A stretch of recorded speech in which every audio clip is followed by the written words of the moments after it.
ফিলিস্তিনি স্বাধীনতাকামী যোদ্ধারা গাজায় ইসরায়েলি স্থল আক্রমণের বিরুদ্ধে তাদের প্রতিরোধ অব্যাহত রেখেছে। শুক্রবারও গাজায় ইসরায়েলি অবস্থান টার্গেট করে বিভিন্ন অভিযানের কথা জানিয়েছে তারা।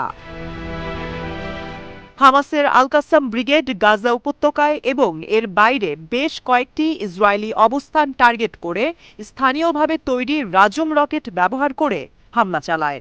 এছাড়া নেটজারিম ফ্রন্টে, যেখানে গাজা উপত্যকাকে অবরুদ্ধ এলাকা থেকে বিভক্ত করেছে, সেখানে দখলদার বাহিনীর ওপর রকেট ছুড়েছে তারা।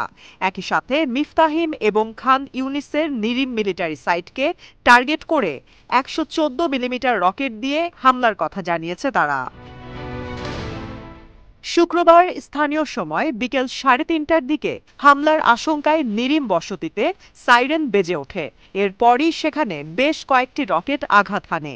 এদিকে পূর্ব রাফাতে আল মুজাহিদিন ব্রিগেডের যোদ্ধারা একটি ইসরায়েলি M113 সাঁজোয়া যান টার্গেট করে ইম্প্রোভাইজড ব্যারেল বোমার বিস্ফোরণ ঘটায়।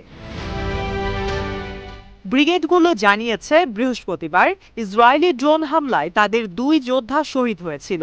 তবে যোদ্ধাদের আরেকটি দল তাদের মিশন সম্পূর্ণ করতে সক্ষম হয়।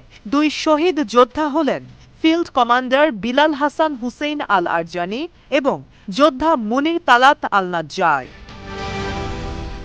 অন্যদিকে গাজার দেইর আল বালার পূর্বে ইসরায়েলি দখলদার বাহিনীকে টার্গেট করে স্থানীয়ভাবে তৈরি 2টি হাসেব রকেট নিক্ষেপ করে ফিলিস্তিনি স্বাধীনতাকামীরা। এতে ইসরায়েলি বাহিনীর বেশ ক্ষয়ক্ষতি হয়েছে বলে জানিয়েছে তারা। শুক্রবার আরও কয়েকটি গোষ্ঠী রকেট ও মর্টার হামলা চালিয়েছে। Democratic front for the liberation of প্যালেস্টাইনের ন্যাশনাল রেজিস্ট্যান্স ব্রিগেড রাফা শহরের দিকে অগ্রসর হওয়া ইসরায়েলি দখলদার বাহিনীর ওপর মর্টার হামলা চালায়। এছাড়া নেটজারিম ফ্রন্টে দখলদার বাহিনীর দিকে রকেট হামলা করে popular front for the liberation of প্যালেস্টাইনসের আবু আলী মোস্তফা ব্রিগেডের যোদ্ধারা। একই এলাকায় আল নাসের সালাহ আল-দিন ব্রিগেডের সাথে একটি যৌথ অভিযান পরিচালনা করে তারা।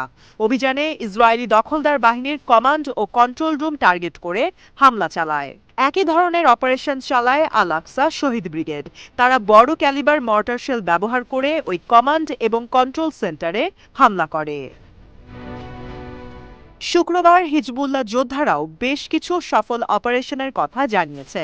এদিন বিশেষ অস্ত্র ব্যবহার করে বিরকাত রিশা সাইটে হামলা চালায় তারা। মিতাত সাইট ও আল জাওরাতে ইসরায়েলি বাহিনীর আর্টিলারি অবস্থান টার্গেট করে রকেট হামলাও চালায় তারা। এছাড়া এদিন রাউয়া ব্যারাকে অবস্থিত 188 ব্রিগেডের সাঁজোয়া ব্যাটালিয়নের সদর দফতরে ড্রোন হামলার কথা জানিয়েছে হিজবুল্লাহ।